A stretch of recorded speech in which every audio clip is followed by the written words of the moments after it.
ఈరోజు ఈ వీడియోలో ఎలినియో గురించి పూర్తిగా వివరంగా తెలుసుకుందాం. మీ అందరికీ ఎలినియో గురించి తెలిసి ఉండదు. ఈ వీడియోలో ఎలినియో అంటే ఏమిటి, దాని గురించి పూర్తిగా అర్థమయ్యే విధంగా తెలుసుకుందాం. భారతదేశం చాలా వేడిగా మరియు తేమతో కూడిన దేశం. గ్లోబల్ వార్మింగ్ కారణంగా మన భారతదేశంలో చాలా సంవత్సరాలుగా ఉష్ణోగ్రత పెరుగుతూ వస్తుంది. దీనివల్ల మన దేశంలో ఉష్ణోగ్రత 45 డిగ్రీల నుంచి 51 డిగ్రీల వరకు చేరుకుంది. ఈ పరిస్థితుల్లో మనం మరో సమస్యను ఎదుర్కొంటున్నాం. ప్రస్తుత అధ్యయనం ప్రకారం ఈ సంవత్సరం ప్రపంచం మొత్తం సరస్సు దృగ్విషయాన్ని ఎదుర్కోవాల్సి ఉంటుంది. ఇది మన దేశానికి పెద్ద సమస్యగా మారే విషయం. ఎందుకంటే ఈ సరస్సు దృగ్విషయం వాతావరణంలో మార్పు ఫలితంగా చాలా దేశాలు వర్షాలను కోల్పోతున్నాయి. అదేవిధంగా ఎడారి అని పిలువబడే ప్రాంతంలో ఈ సరస్సు ప్రభావంతో భారీ వర్షాలు కురుస్తూ ఉన్నాయి. అదేవిధంగా భారీ వర్షాలు కురిసే ప్రాంతంలో విస్తారంగా వర్షాలు కురుస్తున్నాయి. అయితే ఇక్కడ భయపడవలసిన విషయం ఏమిటి అంటే, ఈ సరస్సు దృగ్విషయం వలన మన దేశంలో ఉష్ణోగ్రత 60 డిగ్రీల వరకు పెరిగే అవకాశం ఉంది. దీని ఫలితంగా 2024లో వర్షాలు సరిగ్గా కురవవు. దీంతో భారీ వర్షాలు కురిసే అవకాశం ఉంది. ఐఎండీ ప్రకారం భారతదేశంలో 70% వర్షాలు కురిసే అవకాశం ఉంది. అటువంటి వాతావరణంలో 2 రకాల మార్పులు ఉన్నాయి. ఒకటి లానీనా, మరొకటి ఎలినియో. ఎలినియో 9 నుండి 12 నెలల వరకు ఉంటుంది. లానీనా 1 నుండి 3 సంవత్సరాల వరకు ఉంటుంది. చివరిసారిగా 2012లో భారత్లోకి వచ్చిన ఎలినియో అదే ఏడాది రికార్డులను బద్దలు కొట్టిన ఉష్ణోగ్రత ఇప్పుడు అంటే 7 సంవత్సరాల తర్వాత ఎలినియో వస్తుంది. ఇటీవల అధ్యయనం ప్రకారం 2024లో మన దేశ చరిత్రలో చాలా ఎక్కువ ఉష్ణోగ్రతలు పెరిగే అవకాశం ఉంది. ముందుగా ఎలినియో అంటే ఇప్పుడు తెలుసుకుందాం. ఇది ఎలా సృష్టించబడింది, మన దేశానికి ఎన్నిసార్లు వచ్చింది, దీనివల్ల మన దేశానికి వచ్చిన నష్టం ఎంత, దీనికోసం తీసుకోవాల్సిన జాగ్రత్తలు ఏంటో ఇప్పుడు తెలుసుకుందాం. మన దేశంలో ఎలినియో ప్రభావం చాలా ఉంది. దీని కారణంగా మన దేశంలో భారీ వర్షాలు కురిసే అవకాశం ఉంది. మన దేశంలో గత 100 ఏళ్లలో 18 వర్షపాతం నమోదైంది. ఈ 13 సంవత్సరాల వర్షపాతానికి కారణం ఈ ఎలినియో. ఈ సంవత్సరం ఎలినియో ప్రభావం ఇప్పటికీ మనపై ఉంది. గత ఏడాది అయితే దీని ప్రభావం మరింత ఎక్కువగా ఉండేది. మన భారత ప్రభుత్వాల నుండి ఒక హెచ్చరిక కూడా ఉంది. ఈ వర్షపాతాన్ని కేంద్ర ప్రభుత్వం, రాష్ట్ర ప్రభుత్వాలు ఎదుర్కోవాలని అనుకుంటున్నారు. ఇప్పుడు ఈ ఎలినియో ఎలా సృష్టించబడిందో చూద్దాం. ఎలినియో అంటే స్పానిష్లో లిటిల్ బాయ్. ఈ ఎలినియో ఎలా సృష్టించబడుతుందో తెలుసుకోవాలంటే ముందుగా మన పసిఫిక్ మహాసముద్రంలో సాధారణ వాతావరణ పరిస్థితులు ఎలా ఉంటాయో తెలుసుకోవాలి. ప్రపంచంలో అతిపెద్ద సముద్రం పసిఫిక్ మహాసముద్రం. ఉత్తర అమెరికా మరియు దక్షిణ అమెరికా పసిఫిక్ మహాసముద్రం ముందుగా ఉన్నాయి. అదేవిధంగా పశ్చిమ ఆసియా మరియు ఆస్ట్రేలియా ఉన్నాయి. ఈ సాధారణ వాతావరణం ప్రకారం దక్షిణ అమెరికా తూర్పు తీరంలో నీటిలో ఎక్కువ వెచ్చని నీరు ఉంటుంది. సముద్రం యొక్క అదే ప్రాంతంలో మరింత వెచ్చని నీరు ఉంటుంది. ఈ విధంగా పసిఫిక్ మహాసముద్రంలో దక్షిణ అమెరికా నుండి వీచే గాలి ఈ వెచ్చని నీటి ఆస్ట్రేలియా మరియు ఆసియాకు తీసుకొని వస్తుంది.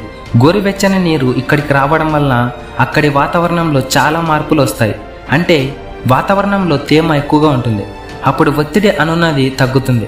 అదేవిధంగా వాతావరణం చల్లబడినప్పుడు అధిక పీడనం ఏర్పడుతుంది. ఈ విధంగా దక్షిణ అమెరికా తీరం నుండి వెచ్చని నీరు ఆస్ట్రేలియా మరియు ఆసియాకు దారిలో వస్తే దక్షిణ అమెరికా తీర ప్రాంతంలో సముద్రంలోని చల్లని నీరు లోపలి నుండి పైకి వస్తుంది. ఈ ప్రక్రియను నీటిని పైకి లేవడం అంటారు. ఈ ఉప్పెన నుండి సముద్రంలో పోషకాలు పైకి వస్తాయి. దీని నుండి చేపలు కూడా పైకి వస్తాయి. ఈ విధంగా దేశంలోని తీర ప్రాంతంలోని మత్స్యకారులు చేపల వేటను ప్రారంభిస్తారు. ఆ సమయంలో చేపలు ఎక్కువగా లభిస్తాయి. అలా దక్షిణ అమెరికా తీర ప్రాంతంలోకి చల్లటి నీరు వస్తే అక్కడి వాతావరణం చల్లబడిపోతుంది. ఇది తెలిసినప్పుడు ఈ ప్రాంతంలో అధిక పీడన జోన్ ఏర్పడుతుంది. ఈ విధంగా సాధారణ పరిస్థితులలో ఈ అధిక పీడన జోన్ నుండి వీచే గాలి తూర్పు నుండి పడమర వరకు అది ఆస్ట్రేలియా మరియు ఆసియాలోని అల్పపీడన ప్రాంతానికి ప్రయాణం చేస్తుంది. ఈ గాలులను వాణిజ్య పవనాలు అంటారు. ఈ గాలి దక్షిణ అమెరికా నుండి వచ్చినప్పుడు ఇది మేఘాలను కూడా తీసుకొని వెళ్తుంది. ఈ విధంగా మేఘాలు ఆస్ట్రేలియా మరియు ఆసియాలోని వర్షాన్ని తీసుకొని వెళ్తాయి. ఇది సాధారణ ప్రక్రియ. ఈ విధంగా వర్షం మన ముందు ప్రారంభమవుతుంది. అయితే ఇది ఎక్కడైనా జరిగినప్పుడు ఇప్పుడు మనకు తెలిసిన అసాధారణ ప్రక్రియ ఇది జరగదు. ఇది ఎక్కడ నుండైనా జరిగే ప్రక్రియను మారుస్తుంది. ఎక్కడ నుంచైనా ఎలాంటి మార్పులు వస్తాయో ఇప్పుడు చూద్దాం. సాధారణ ప్రక్రియ ప్రకారం దక్షిణ అమెరికా నుండి ఆసియా మరియు ఆస్ట్రేలియాకు వీచే గాలి దీనిని వాణిజ్య పవనాలు అంటారు. ఇది నెమ్మదిగా వెళ్తుంది. దీని నుండి ఈ ప్రక్రియ రివర్స్ ప్రారంభమవుతుంది. ఈ విధంగా ఆసియా మరియు ఆస్ట్రేలియా తీర ప్రాంతం నుండి నీరు తూర్పు దక్షిణ అమెరికా ప్రాంతానికి వెళ్లడం ప్రారంభిస్తుంది. ఈ విధంగా దక్షిణ అమెరికాలోని చల్లటి నీరు ఇది ఆసియా మరియు ఆస్ట్రేలియా నుండి వచ్చే వెచ్చని నీరు కవర్ చేస్తుంది. ఈ విధంగా మొత్తం వ్యవస్థ అనేది గందరగోళానికి గురవుతుంది. దీని కారణంగా ఇది ప్రపంచంలోని అన్ని దేశాలపై ప్రభావం చూపుతుంది. ఈ విధంగా అమెరికాలో ఎక్కువ వర్షాలు కురుస్తున్నాయి. భారతదేశం, ఇండోనేషియా, ఆస్ట్రేలియా అటువంటి దేశంలో వర్షం కారణంగా ఉష్ణోగ్రతలు కూడా బాగా పెరుగుతున్నాయి. వర్షపాతం తగ్గుతుంది. దీనివల్ల వర్షాకాలం కూడా వస్తుంది. భారతదేశం విషయానికి వస్తే 2001 నుండి 2016 వరకు 7 వర్షపు సంవత్సరాల వర్షాకాలం వచ్చింది. దీనివల్ల భారతదేశంలో ఇకపై వర్షాలు లేవు. వ్యవసాయంపై ఆధారపడ్డ రైతులకు ప్రతి వానాకాలం నష్టమే. అయితే ఈ ఏడాది దీనిని ఎదుర్కొనేందుకు కేంద్ర ప్రభుత్వం అన్ని చర్యలు తీసుకుంది. కోల్డ్ స్టోరేజ్ని పెంచడం ద్వారా వర్షపు నీటిని అందులో నిల్వ చేసుకునేందుకు ప్రణాళిక రూపొందించారు. ఈ విధంగా భవిష్యత్తులో భారతదేశంలో పండించే బియ్యం ఇతర దేశాలకు ఎగుమతి చేయడం కూడా నిషేధించింది. భారతదేశం నుండి ఇతర దేశాలకు బియ్యం ఎగుమతి కావడం లేదని వార్తల్లో వింటూ ఉన్నాం. ఇతర దేశాలలో బియ్యం ధర పెరిగింది. దీని కారణంగా భవిష్యత్తులో ఇది జరగవచ్చు. ఇప్పటికే ప్రతి చోట ఈ ప్రభావాన్ని కలిగి ఉన్నందున ఈ చల్లని సీజన్లో భారీ హిమపాతం ఉంటుంది. మహారాష్ట్ర, మధ్యప్రదేశ్ తదితర ప్రాంతంలో బియ్యం మంచుగా మారే అవకాశం ఉంటుంది. ఉదయానికి పండే వరి మంచుగా మారితే పంటలన్నీ నాశనం అవుతాయి. కొన్ని పరిశోధనల ప్రకారం పెరుగుతున్న గ్లోబల్ వార్మింగ్ కారణంగా ప్రతి చోట సర్వసాధారణం. దీనిని మనం మార్చలేం. ఇది కూడా సహజమైన దృగ్విషయం. ఇంతే ఫ్రెండ్స్, ఈ వీడియో మీకు నచ్చినట్లయితే తప్పకుండా లైక్ చేయండి మరియు షేర్ చేయండి.